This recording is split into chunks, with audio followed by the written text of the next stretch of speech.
The Xenobiological Research Institute's most prestigious lecture theater had never hosted a more distinguished audience. 12 of the galaxy's leading experts on dangerous fauna sat in the curved amphitheater, their various forms of academic regalia creating a rainbow of scholarly pretension. At the podium, Professor Keth adjusted his crystalline spectacles and activated the holographic display. Welcome, colleagues, to our annual symposium on extreme evolutionary adaptations. His translated voice echoed through the chamber. Today's focus: Deathworld predators and their remarkable survival mechanisms. In the back row, a figure in simple civilian clothes pulled out a worn notebook and pen. Actual paper and ink, which drew a few curious glances from academics accustomed to digital recording devices. The woman seemed unremarkable by galactic standards. Average height, bilateral symmetry, standard carbon-based biology. Nothing that would typically warrant attention at a gathering of xenobiological experts. Professor Keth's first hologram materialized. A creature that looked like someone had given a crocodile anger management issues and a degree in mechanical engineering. The Terran alligator, Keth announced, his 4 eyes gleaming with academic excitement. Observe the jaw mechanics. Bite force of approximately 1,200 pounds per square inch, coupled with a locking mechanism that prevents the prey from escaping once caught. Dr. Yilvex, a respected authority on predator classification, raised one of her tentacles. Professor, how does such a primitive creature achieve such mechanical efficiency? Ah, excellent question. The answer lies in 200 million years of evolutionary refinement. This species has remained essentially unchanged because it achieved near-perfect, predatory design. The note-taker in the back scribbled something, then looked up with mild interest. Actually, that's not quite accurate, Dr. Rajalo Kafour said conversationally. Alligators are more like living garbage disposals. They'll eat pretty much anything that fits in their mouth, including each other, if they're hungry enough. The lecture theater fell silent. It was unusual for anyone to interrupt Professor Keth, especially with what sounded like first-hand observation rather than academic theory. Keth's crystalline features shifted into what might have been academic irritation. I believe the research literature is quite clear on alligator dietary patterns. Oh, the research is fine, Rachel continued, still writing, but it doesn't really capture the personality aspect. Alligators are basically waterlogged logs with teeth and an attitude problem. They're not sophisticated hunters. They're ambush predators who'll wait for hours just to grab whatever wanders by. Patience and opportunism, not mechanical precision. Dr. Zenth, whose species had evolved from prey animals and therefore took predator discussions very seriously, leaned forward nervously. You speak as if you've observed these creatures directly. Well, yes. They're all over Florida. The term meant nothing to the assembled academics, but something about the casual way Rachel mentioned it suggested familiarity rather than theoretical knowledge. Professor Keth cleared his throat and activated the next hologram. Moving on, the Terran great white shark. Perhaps the most efficient killing machine in Earth's oceans. The holographic shark materialized in 3-dimensional glory, its sleek form and serrated teeth creating an appropriately menacing presence. Several audience members involuntarily shifted in their seats. Note the hydrodynamic perfection, Keth continued. This apex predator can detect electrical fields as weak as 1/1000th of a volt. Its sensory capabilities are so advanced that it can sense a single drop of blood in an Olympic-sized swimming pool. Actually, Rachel interjected again, that's mostly marketing. Sharks are way more interested in seals than humans. Most shark attacks are cases of mistaken identity. They bite once, realize you're not a seal, and swim away, disappointed. It's like ordering a hamburger and getting a salad. Dr. Yilvex's tentacles writhed with confusion. But surely such a predator would continue attacking until the prey was consumed. Not really. Sharks are surprisingly picky eaters. They prefer high-fat content prey. Seals, fish, other sharks. Humans are too lean and bony. Most sharks would rather find something easier to digest than waste energy on a scrawny primate. The casual use of primate in relation to herself didn't escape the academic's notice. Professor Keth was beginning to look distinctly uncomfortable.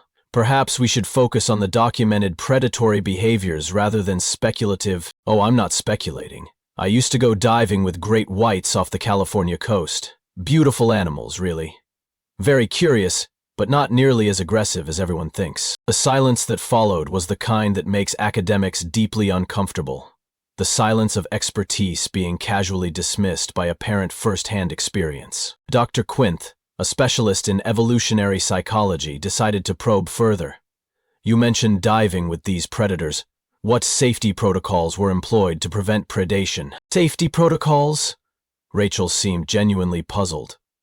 Well, you don't thrash around like an injured seal, obviously, and you maintain eye contact. Sharks respect confidence. Mostly you just swim with them. They're more scared of you than you are of them. The collective intake of breath from 12 distinguished xenobiologists created a sound like a small atmospheric leak. More scared of us. Dr. Zent's voice climbed an octave. These are apex predators. Sure, but they're also prey.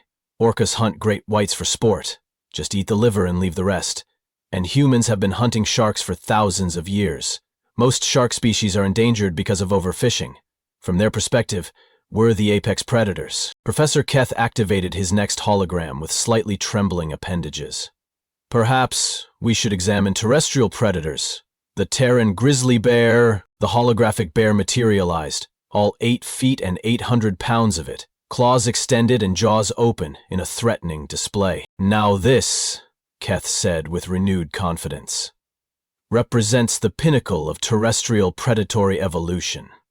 Capable of running 35 miles per hour, climbing trees, and delivering devastating claw strikes with sufficient force to decapitate large prey animals. Rachel looked up from her notebook. You make them sound like monsters. Grizzlies are basically giant wilderness garbage cans. They'll eat berries, roots, fish, honey, garbage, pretty much whatever's available. Most of their diet is vegetation, but surely their aggressive territorial behavior is mostly about protecting cubs or food sources. If you encounter a grizzly in the wild, you're supposed to make noise, look big, and back away slowly. Most of the time, they'll just ignore you. They're not actively hunting humans. Dr. Yilvex's tentacles had tied themselves into what her species considered an expression of deep concern. You speak of encountering these creatures as if it's routine. Well, yeah. If you spend time in bear country, you learn bear safety. Same as you'd learn about any other local wildlife. They're just part of the ecosystem. The academics exchanged glances that clearly communicated their growing unease with this conversation. Perhaps, Professor Keth said carefully, you could enlighten us about your background in xenobiology? Rachel closed her notebook and smiled pleasantly. Oh, I'm not a xenobiologist, I'm just auditing the course. This stuff is fascinating. You have some really interesting theories about Earth's wildlife. The phrase, Earth's wildlife, hung in the air like a small gravitational anomaly, bending the conversation around it in ways that made everyone suddenly aware they might not have been asking the right questions. Dr. Quinth's voice was very small when he asked, when you say Earth's wildlife, you mean, I mean the animals I grew up with. The ones Professor Keth has been describing as the most terrifying predators in known space. Rachel reopened her notebook. Though I have to say, your classification system seems a bit dramatic. These are just normal animals. The lecture theater had become so quiet that the atmospheric recycling system sounded like a hurricane. Professor Keth's 4 eyes blinked in sequence, a sign of severe cognitive stress in his species. Normal animals? Sure. I mean, they're dangerous if you're stupid about it, but so is crossing the street. You just need to understand how they behave and respect their space. Rachel paused, pen hovering over paper. Actually, I'm curious about something. You keep calling Earth a death world, but compared to what? What's your baseline for safe planetary fauna? Dr. Zenth, whose prey species ancestry made him acutely sensitive to predator discussions, decided to probe this disturbing line of inquiry. When you say safe planetary fauna, what would you consider dangerous? Rachel considered this seriously.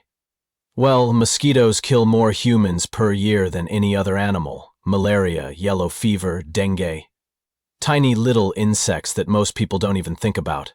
but they're statistically the deadliest thing on the planet. Professor Keth's holographic display flickered as he hurriedly called up information on Terran mosquitoes. The resulting image showed what appeared to be a microscopic insect with needle-like appendages. This, Dr. Yilvex stared at the hologram in disbelief.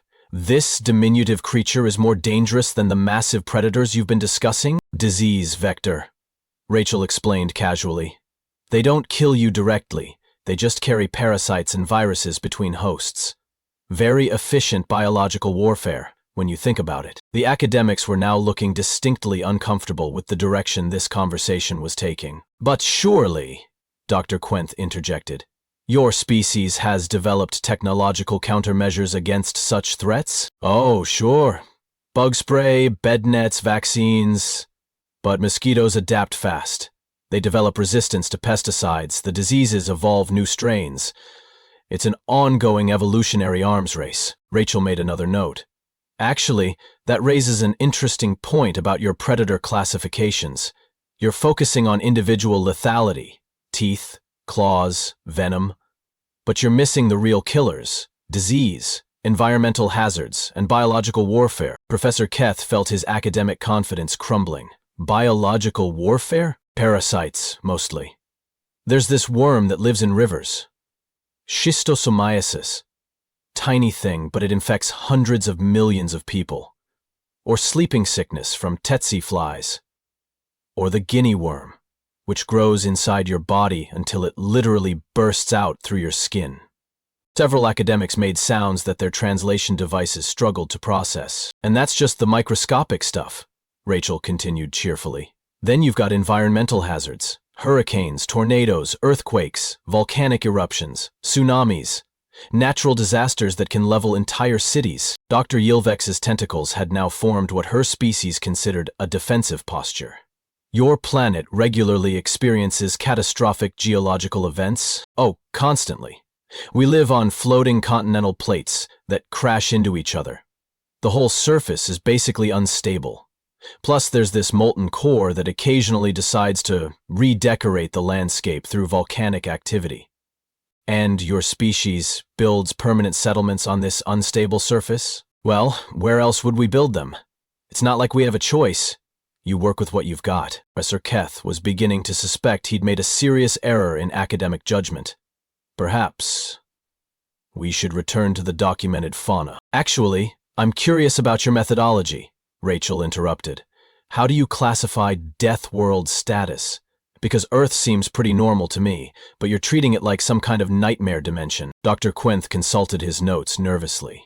Standard classification protocols evaluate planetary lethality based on predator density, environmental hazards, disease prevalence, and overall survival difficulty for visiting species. Okay, but what's your control group? What do you consider a safe planet? Well, take Kepler 442b, for instance. Stable climate, minimal geological activity, fauna limited to herbivorous species with defensive rather than predatory adaptations. Rachel blinked. That sounds boring. Boring, no challenges, no environmental pressure, no evolutionary drivers. How do species develop problem-solving skills without obstacles to overcome? The question hit the academic gathering like a small intellectual explosion. Problem-solving skills, Dr. Zenth's voice cracked. You consider surviving constant mortal peril to be educational? Well, yeah. Stress testing. If your environment doesn't challenge you, you don't grow. Earth's not trying to kill us, it's training us. Rachel gestured to Professor Keth's holographic display. Take those grizzly bears you were talking about. Sure, they're dangerous if you're unprepared, but dealing with megafauna teaches you situational awareness, risk assessment, and environmental adaptation. Same with sharks. Ocean safety, understanding marine ecosystems, respecting natural predators. You're describing survival skills as if they're recreational learning opportunities, Dr. Yilvex observed faintly. Aren't they? I mean, every human child learns basic predator avoidance, weather pattern recognition, plant identification, first aid, and risk mitigation. It's just part of growing up. Professor Keth felt compelled to ask the question that was forming in everyone's minds. What does your species consider advanced survival training? Rachel's eyes lit up with enthusiasm. Oh, that's the fun stuff. Free climbing, cave diving, volcano monitoring, storm chasing, deep sea exploration, polar expeditions. Some people make careers out of studying dangerous phenomena up close. Studying dangerous phenomena, Dr. Quenth repeated slowly. For recreational purposes? Sure. How else do you learn about them? You can't understand a hurricane from satellite data. You need to get inside it with instruments. Same with tornadoes, earthquakes, predator behavior, extreme environments. Direct observation is the only way to get real data. The academics exchanged looks that clearly communicated their growing realization that they might have fundamentally misunderstood something basic about human nature. Let me ask you something, Rachel continued, apparently oblivious to the existential crisis she was creating. These safe planets you mentioned, how do their species handle unexpected challenges? Equipment failures, resource shortages, environmental changes? Dr. Zenth's prey animal instincts were now in full panic mode. They request assistance from more advanced civilizations? And if assistance isn't available? The silence that followed was the sound of 12 distinguished academics realizing they'd never actually considered that question. See, that's what I don't understand about your classification system, Rachel said thoughtfully. You're treating environmental challenges like they're design flaws instead of features. Earth doesn't have dangerous wildlife. It has wildlife that demands competence. Rachel closed her notebook again and smiled at the assembled experts. But I'm probably oversimplifying things. I'm sure your research methods are more sophisticated than they appear. Professor Keth's voice was barely above a whisper when he asked, What would you consider genuinely dangerous? Rachel pondered this seriously. Honestly? Probably a planet with no challenges at all.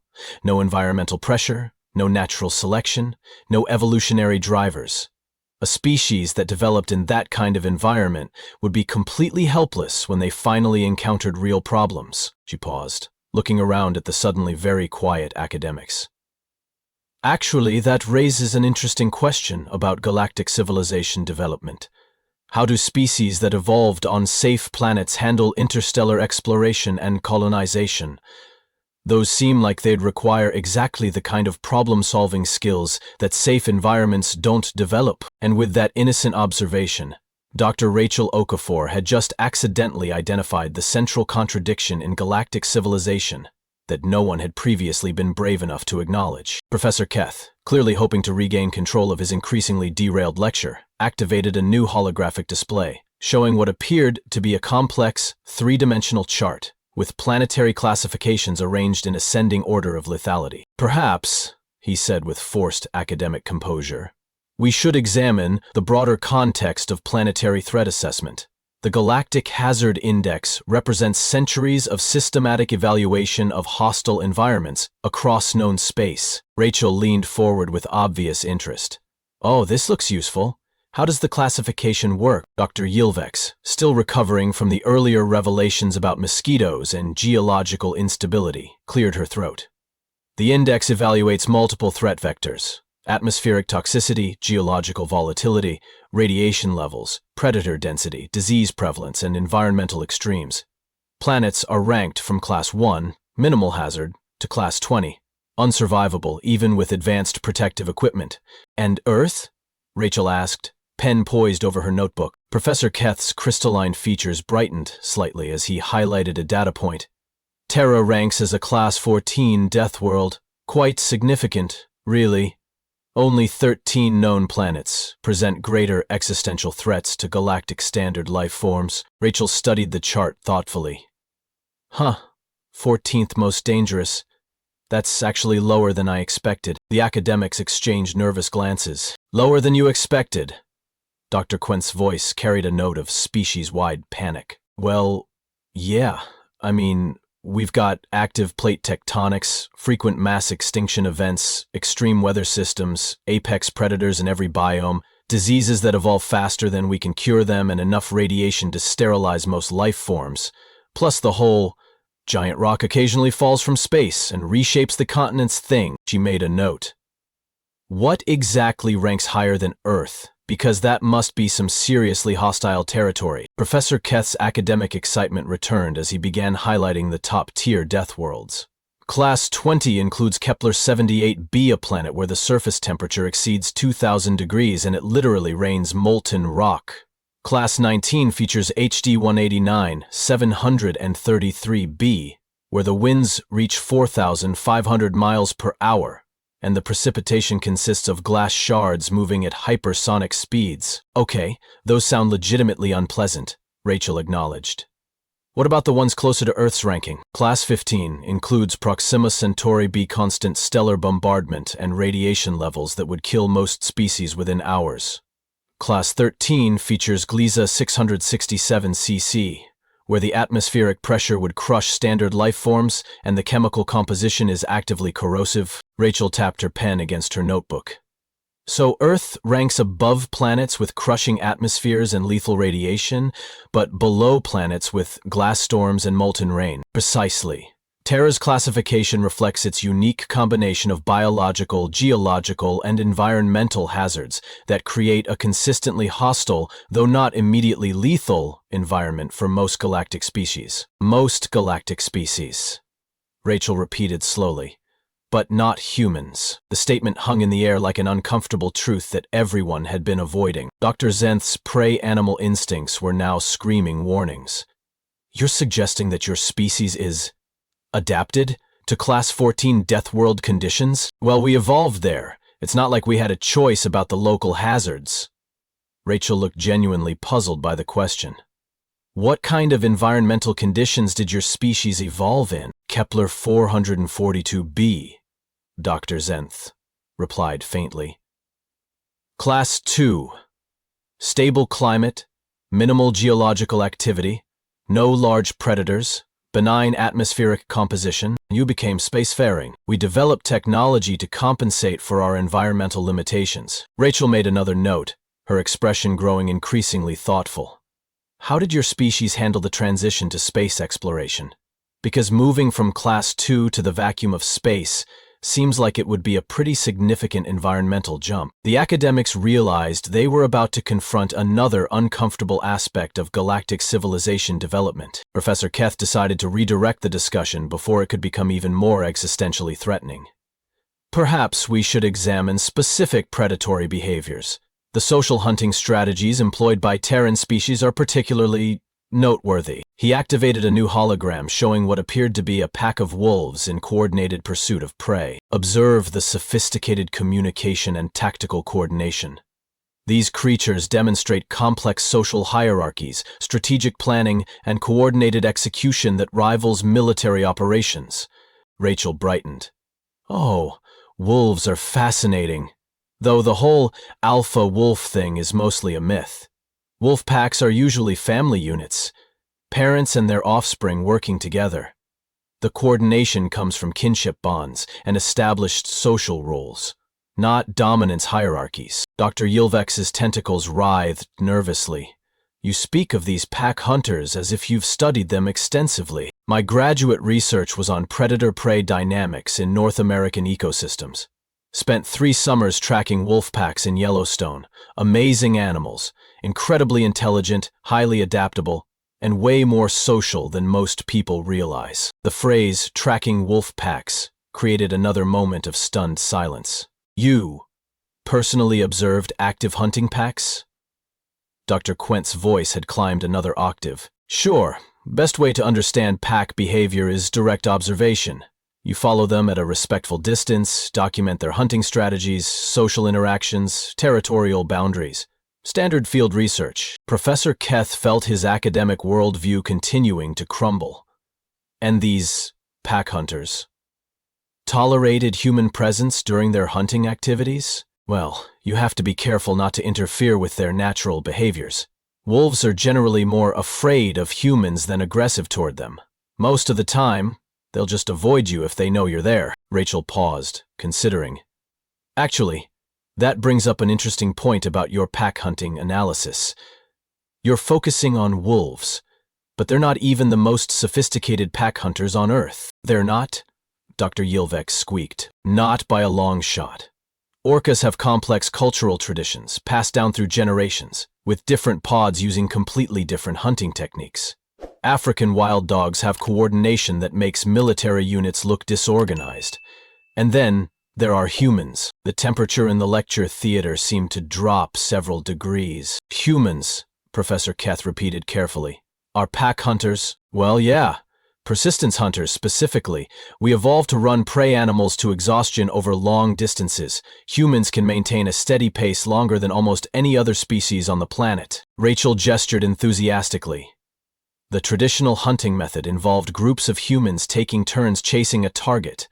Antelopes, deer, whatever. For hours or even days until the animal collapsed from exhaustion.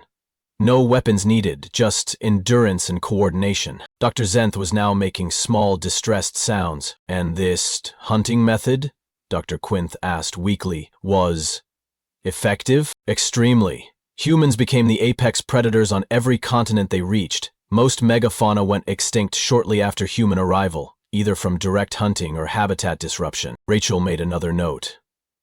Actually, that's probably worth mentioning in your Deathworld classification. Earth doesn't just have dangerous predators. It has predators that caused mass extinction events just by existing. Professor Keth's next hologram materialized before he could fully process the implications of persistence hunting. The image showed what appeared to be vultures circling over carrion. Moving on to scavenging behaviors, he said desperately. Terran scavengers represent an interesting evolutionary adaptation, species that have developed to exploit the kills of primary predators. Rachel looked at the display with interest. Vultures are great, essential ecosystem service. They clean up carcasses before they can become disease vectors. Plus, they have stomach acid that can dissolve bones and neutralize anthrax, rabies, cholera, pretty much any pathogen. Stomach acid that neutralizes deadly pathogens. Dr. Yilvex repeated faintly. Has to, really. They're eating stuff that's been rotting in the sun for days. Without the acid, they'd die from the bacteria. Evolution finds a way. Dr. Quinth, clearly hoping to find some aspect of Earth's biology that wasn't terrifying, asked, and your species' relationship with these scavengers? Oh, humans are scavengers too. Or were, historically. Early human diet included a lot of marrow extraction from bones that other predators left behind. That's probably why we developed tools. You need something to crack open bones to get to the nutritious bits inside. The academics stared at her in growing horror. You're describing your species as carrion feeders? Among other things, sure. Humans are omnivores with scavenging behaviors.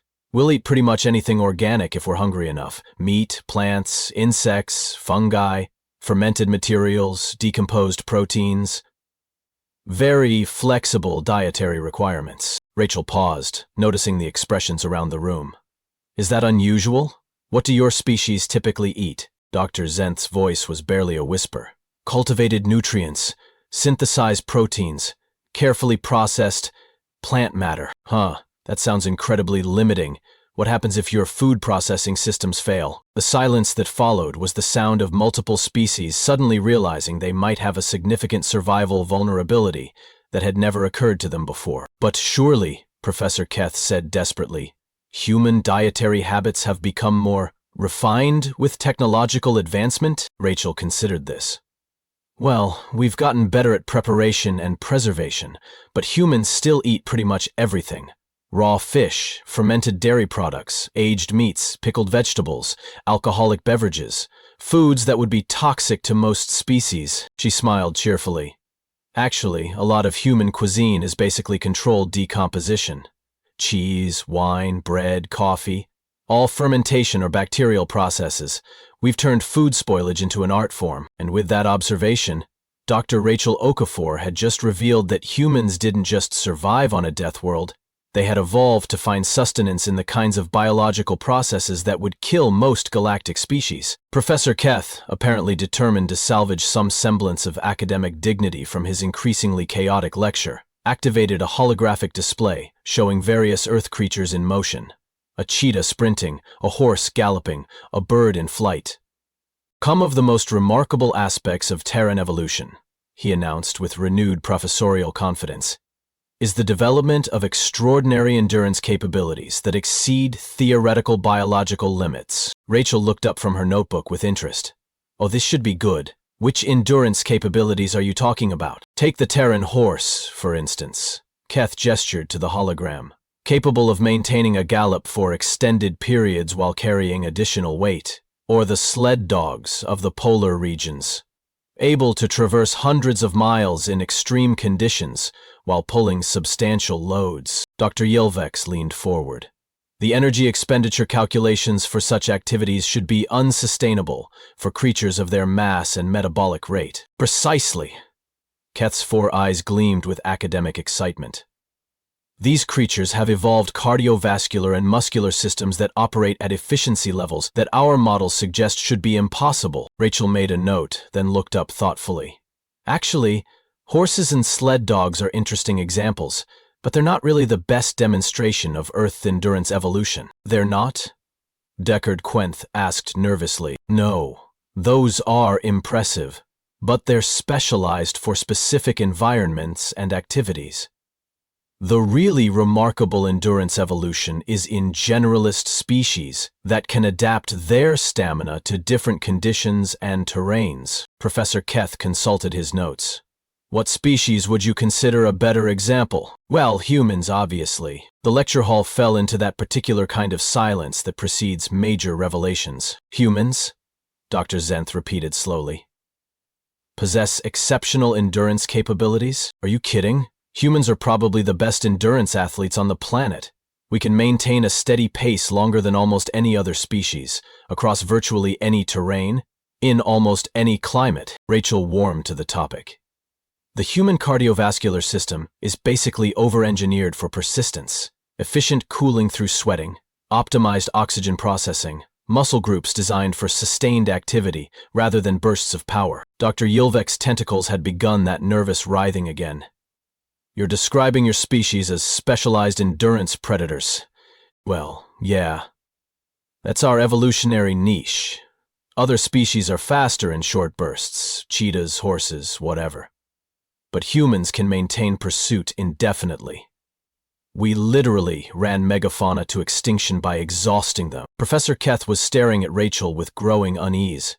When you say indefinitely, I mean some humans can run for 24 hours straight. Others can swim across channels between continents. People climb mountains that take weeks to ascend, or walk across entire continents just because it's there. She paused, noticing their expressions. You do realize that humans regularly engage in endurance activities for recreation, right? Marathons, ultra-marathons, Ironman competitions, multi-day hiking expeditions. Recreation, Dr. Quinth whispered. Sure, it's fun. Challenging yourself against distance and time, seeing how far you can push your physical capabilities. Some people make it competitive. Who can run the farthest, climb the highest, swim the longest? Rachel flipped through her notebook. Actually, that raises an interesting question about your research methodology. When you're studying Earth's endurance capabilities, are you factoring in the species that actively trains to exceed their baseline performance? The academics exchanged looks that clearly indicated this had never occurred to them. Trains. Dr. Zenth's voice cracked. Yeah. Deliberate conditioning to improve performance. Humans don't just rely on natural endurance. We systematically develop it through exercise, nutrition optimization, and progressive challenge escalation. Professor Keth felt his academic worldview shifting again. Your species deliberately enhances its predatory capabilities? Well, when you put it like that, it sounds kind of ominous. Most people just call it staying in shape. Rachel considered this. Though I suppose some human endurance activities would seem pretty extreme to other species, like persistence hunting, chasing prey for days across hundreds of miles until it collapses from exhaustion. Days? Dr. Yilvex squeaked. Oh yeah. Traditional method involved relay teams. You'd have groups of hunters positioned along migration routes, and they'd take turns pursuing the target. The animal never gets to rest, but the humans can rotate who's actively chasing. She made another note. It's incredibly efficient, no weapons needed, minimal energy expenditure per individual, and virtually guaranteed success as long as you can maintain coordination. Professor Keth activated his next holographic display with trembling appendages, showing what appeared to be tactical diagrams of various hunting formations. Perhaps we should examine the coordination aspects, he said weakly. Terran pack hunting strategies demonstrate sophisticated communication protocols and tactical planning that rival military operations. Rachel perked up. Oh, are you covering human military tactics? Because those get really interesting when you factor in the persistence hunting background. Military tactics. Dr. Quint's voice had climbed another impossible octave. Sure, human warfare evolved from hunting strategies. Pack coordination, endurance campaigns, resource attrition, psychological pressure. It's all based on the same principles we use to exhaust prey animals. She gestured enthusiastically. Take siege warfare, for instance. Humans figured out that instead of direct confrontation, you could just surround a position and wait. Cut off supply lines, prevent resupply. Maintain constant pressure until the defenders give up from exhaustion or starvation. The academics were now staring at her with expressions of dawning horror. Or guerrilla tactics. Small groups harassing larger forces. Never engaging directly, just wearing them down through constant low-level pressure over extended periods. Same basic principle as persistence hunting, just applied to military conflict. Dr. Yilvek's tentacles had formed what her species considered a defensive posture. You're describing warfare as an extension of predatory behavior. Well, yeah.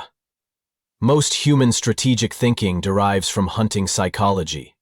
Identify the target's weaknesses, exploit their limitations, apply pressure until they make mistakes, then capitalize on those errors. Rachel paused, looking around at the increasingly distressed academics.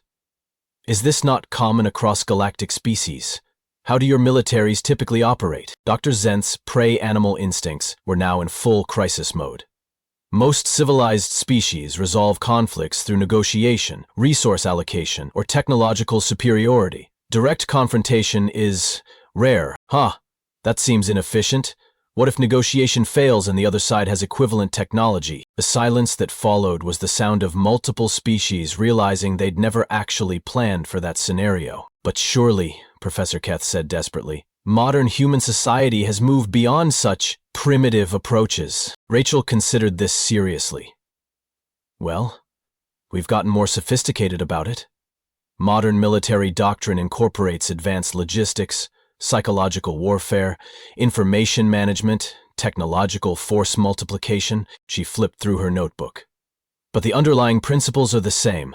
Identify objectives, assess opposition capabilities, apply sustained pressure at vulnerable points, maintain operational tempo until the target's resistance collapses. And this is standard human strategic thinking. Dr. Quinth asked faintly. Pretty much. It's taught in business schools, sports programs, academic research, project management. The methodology is basically universal. Whether you're hunting an animal, defeating an enemy, or solving a complex problem. Rachel looked up from her notes. Actually, that reminds me of something I've been wondering about. When you classified Earth as a Class 14 Deathworld, did your evaluation include the dominant species as part of the threat assessment? Professor Keth blinked his 4 eyes in sequence. The dominant species? Humans. Did you factor human presence into Earth's hazard rating? The academics suddenly looked like they were experiencing a collective existential crisis. Dr. Yilvek's voice was barely a whisper. We classified Earth based on environmental and biological hazards. We assumed the dominant species was just another part of the ecosystem. But you've been studying human behavior this whole time, Rachel continued conversationally. Persistence hunting, pack coordination, military tactics, endurance capabilities. That's all human evolutionary adaptation. She closed her notebook and looked around the lecture hall. Wait, you do realize I'm human, right? The silence that followed was absolute. Professor Keth's crystalline features had gone completely transparent, a sign of total cognitive shutdown in his species. Dr. Quent's voice failed entirely. Human. Homo sapiens, Terran bipedal primate, the species you've been describing as the galaxy's most sophisticated pack hunters with impossible endurance capabilities and military tactics derived from predatory behavior. Rachel looked genuinely puzzled by their reactions. I introduced myself as someone who grew up with Earth's wildlife. I mentioned studying predator-prey dynamics, tracking wolf packs, diving with sharks. I've been correcting your assumptions about human behavior this entire time. Dr. Zenth made a sound that the translation devices couldn't process. And you're all experts on Deathworld fauna, Rachel continued, apparently oblivious to the crisis she was creating. So obviously you'd know what humans look like, right? The academic stared at her, really looked at her for the first time, and realized they'd been sitting in a lecture hall with their primary research subject for the past hour, while she took notes on their theories about her own species. Professor Keth's voice was barely audible when he asked, What are you writing in that notebook? Rachel smiled pleasantly. Corrections, mostly. Your theoretical frameworks are interesting, but they miss a lot of practical details about how these behaviors actually work. She opened the notebook again. Though I have to say, it's fascinating to see how other species perceive human capabilities. You make us sound way more terrifying than we actually are. And with that casual observation, Dr. Rachel Okafor had just revealed that the galaxy's leading experts on dangerous life forms had been unknowingly conducting their most important research interview ever. The revelation that they'd been lecturing to a human for the past hour hit the assembled academics like a cascade failure in a starship's main reactor. Dr. Zenth had begun making small, whimpering sounds. Dr. Yilvex's tentacles had tied themselves into knots that would require medical intervention to untangle. Professor Keth appeared to have entered some kind of crystalline stasis state. Rachel, meanwhile, continued writing in her notebook, apparently unaware that she'd just triggered an academic crisis of unprecedented proportions. Actually, she said cheerfully, since I'm here, would you like me to clarify some of the behavioral patterns you've been discussing? I mean, you've got the broad strokes right, but there are some nuances that might be helpful for your research. Dr. Quinth, who had somehow maintained minimal cognitive function, managed to croak out, Clarify? Sure. Like the persistence hunting thing. You made it sound very systematic and military, but it's actually more improvisational. Humans are really good at adapting tactics in real time based on terrain, weather, prey behavior, available resources. She flipped through her notes. For instance, if you're tracking something through dense forest, you might use different coordination signals than if you're on open grassland. And if the animal changes direction unexpectedly, the whole group has to reorganize their approach immediately. Rachel looked up expectantly. Would you like me to demonstrate some basic coordination protocols? Before anyone could respond, or more accurately, before anyone could remember how to form words, Rachel had stood up and was walking to the center of the lecture hall. Okay, so basic human pack communication involves a combination of visual signals, vocalizations, and positional awareness. She raised one hand and made a series of quick gestures. These are standard silent signals for target sighted, change direction, maintain distance, and close for capture. The academics watched in fascinated horror as Rachel demonstrated what appeared to be actual hunting coordination techniques. And if silent signals aren't practical, you switch to vocal coordination. Rachel cupped her hands around her mouth and produced a series of calls that somehow managed to be both distinctly human and unnervingly predatory. The sound echoed through the lecture hall with acoustic properties that seemed designed to carry across vast distances, while remaining directionally ambiguous to prey animals. Dr. Yilvex made a noise that her translation device rendered as, "Oh, sweet void of space." The really clever part, Rachel continued, apparently warming to her impromptu demonstration, is how humans coordinate endurance rotation. When one hunter gets tired, they signal the group and fall back while another takes point.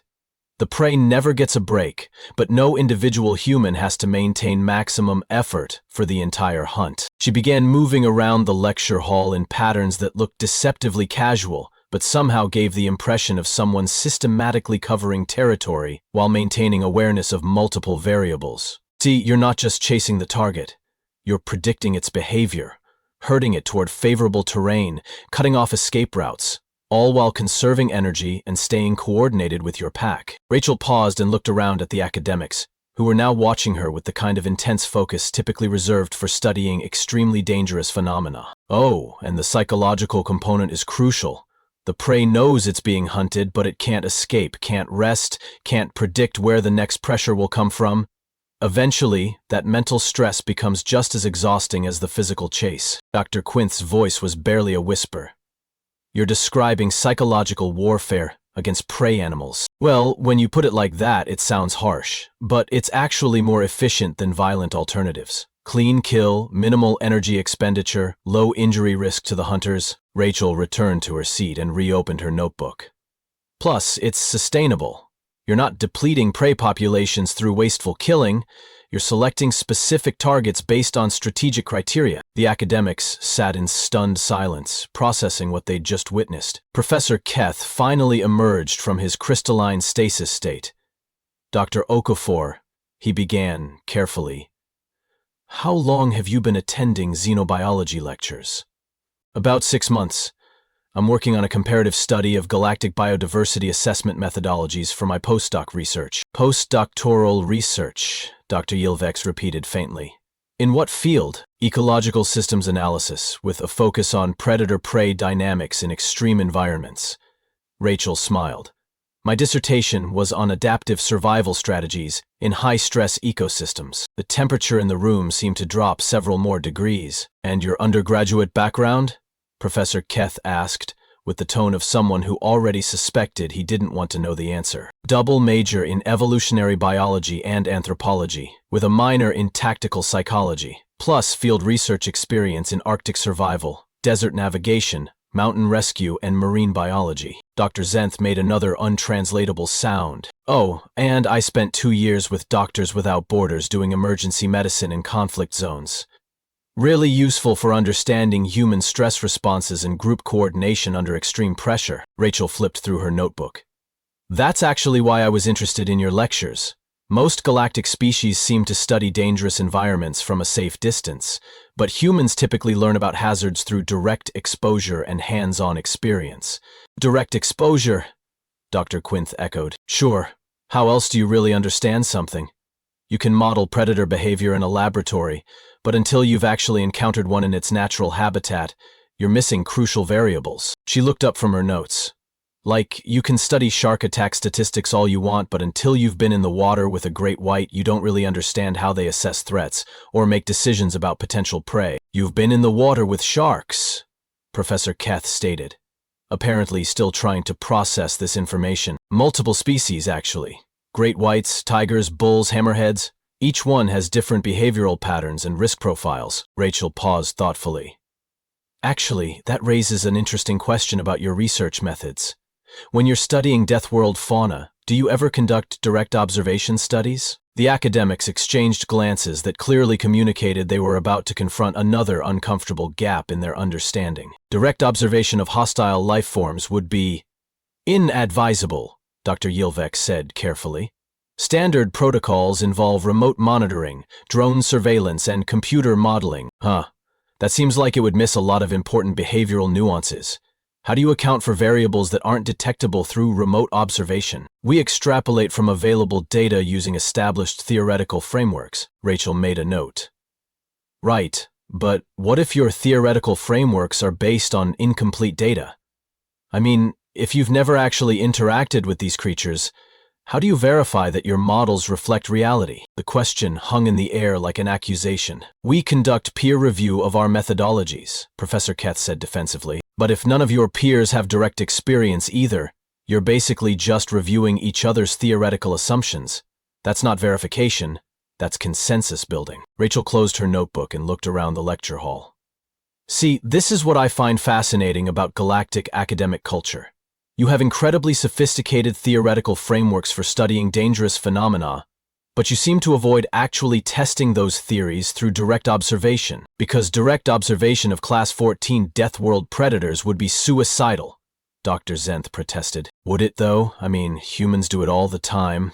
Wildlife researchers, marine biologists, field ecologists, we've developed methodologies for safely studying dangerous species in their natural habitat. She opened her notebook again. Actually, that might be worth documenting. How human research methods differ from standard galactic approaches to dangerous environment studies. Rachel began writing. Standard galactic methodology, remote observation, theoretical modeling, peer consensus validation. Human methodology, direct field research, hands-on experimentation, practical verification. She looked up. You know what's really interesting? Humans have been developing close relationships with Earth's dangerous predators for thousands of years. Domestication, symbiotic partnerships, conservation programs. Relationships, Dr. Yilvex repeated weakly. With predators. Sure. Dogs evolved from wolves through cooperative partnerships with humans. We've got working relationships with dolphins, horses, birds of prey. Some humans specialize in rehabilitating injured predators and returning them to the wild. Rachel made another note. Actually, that might be the real difference between human and galactic approaches to dangerous life forms. You study them as threats to be avoided. Humans study them as challenges to be understood and potentially cooperated with. She paused, pen hovering over paper. Which brings up an interesting question about the future of human-galactic relations. If you classify Earth as a death world and humans as its apex predators, but humans are actively seeking cooperation with galactic civilization, Rachel looked around at the assembled academics with genuine curiosity. What does that make us? A threat to be studied from a distance, or a potential partner to be understood through direct collaboration? And with that question, Dr. Rachel Okafor had just forced the galaxy's leading experts on dangerous life forms to confront the possibility that their most important research wasn't about studying Deathworld predators. It was about figuring out how to coexist with them. And maybe this had all died. The silence that followed was broken by Dr. Yilvex's tentacles slowly untangling themselves from their defensive knots. Dr. Okafor, she said carefully, when you mention cooperation between humans and galactic civilization, what exactly do you envision that looking like? Rachel considered this seriously. Well, that depends on what galactic civilization needs, doesn't it? Humans are good at solving problems in hostile environments, adapting to extreme conditions, and developing practical solutions to theoretical challenges. She flipped through her notebook. From what I've observed in these lectures, most galactic species are incredibly advanced theoretically, but seem to have limited practical experience with environmental hazards. That's a complementary skill set. Professor Keth's crystalline features were slowly regaining their opacity. You're suggesting some kind of partnership? Why not? Humans could provide field research capabilities, hazardous environment exploration, direct observation studies of dangerous phenomena. In exchange, galactic civilization could offer advanced technology, theoretical frameworks, and access to broader knowledge bases. Rachel made a note. Actually, it's already happening, to some extent. I'm here auditing your courses, learning about galactic research methodologies. Other humans are probably doing similar things, across different academic disciplines. Dr. Quenth leaned forward nervously. How many humans are currently integrating with galactic academic institutions? Oh, I have no idea. Hundreds? Thousands? Humans are naturally curious about new environments and learning opportunities. When you offer access to advanced alien knowledge, we tend to show up and start asking questions. The academics exchanged looks of growing alarm. And these humans, Dr. Zenth asked weakly, they're all conducting research into galactic civilization? Probably. That's what humans do when we encounter something new and interesting. We study it, analyze it, figure out how it works, and look for ways to improve it or adapt it to our needs. Rachel paused, apparently noticing their expressions. Is that a problem? Dr. Yilvex's tentacles had begun that nervous writhing again. It's just that, from our perspective, having Deathworld predators systematically analyzing galactic civilization is concerning. Why? We're not trying to conquer anything. We're just trying to understand how things work. Rachel reopened her notebook. Actually, that raises another interesting point about human versus galactic approaches to new environments. When humans encounter an unfamiliar system, we automatically start looking for ways to integrate with it, improve it, or adapt it to different conditions. She gestured around the lecture hall. Like this symposium, you're presenting Earth as this terrifying death world with impossible predators. But from a human perspective, you've identified a whole range of survival strategies and environmental adaptations that could be applicable to other challenging situations. Professor Keth felt his academic worldview shifting yet again. Applicable how? Well, take the persistence hunting strategies we discussed. Those same principles could be applied to long-term scientific research projects, resource extraction in hostile environments, or exploration of hazardous territories. Rachel made several notes. Or the endurance capabilities. Humans could potentially serve as biological scouts for planets that are too dangerous for standard galactic technology, but not quite hazardous enough to require full environmental suit. Biological scouts, Dr. Quinth repeated faintly. Sure. Send humans to assess environmental conditions, establish preliminary safety protocols, identify resources and hazards. We're already adapted for hostile environments, so we'd be naturals for that kind of work. She flipped to a new page. And the pack coordination behaviors could be incredibly useful for complex multi-species projects.